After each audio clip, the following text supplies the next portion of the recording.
8:45 a.m. Main office. Helen Pierce had been the school secretary for nearly 30 years, but had never gotten used to the frantic pace of the mornings. She took a sip of coffee and closed her eyes, trying to think. There was a nagging splinter in her mind, someone she was supposed to call, something she had to do, but what? Who?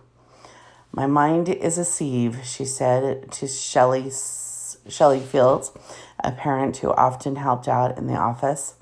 I can't imagine why, Shelley laughed. I mean, it's so peaceful around here. Helen grunted and got up to pour herself another cup of coffee. Already it had been one of those mornings full of crises. Peggy Ransom's tirade, a boy who swore at the bus driver, two kids who had to be sent home because of head lice, a leaky pipe in the gym. On top of that, an iguana had escaped from its cage in one of the science rooms. And it was barely 9 a.m.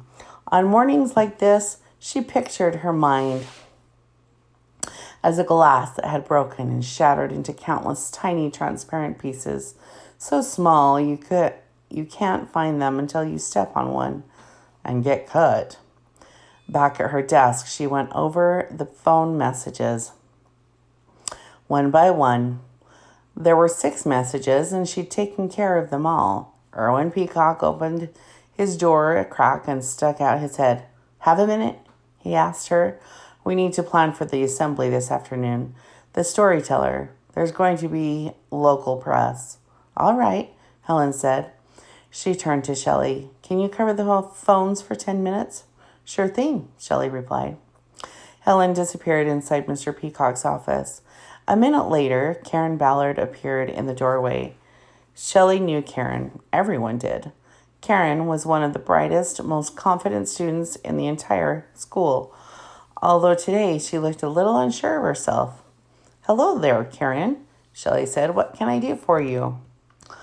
Karen hesitated a moment, then put a piece of paper on the desk.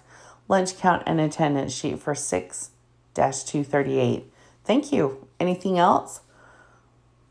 No, that's all, Karen said. She smiled and hurried out of the room.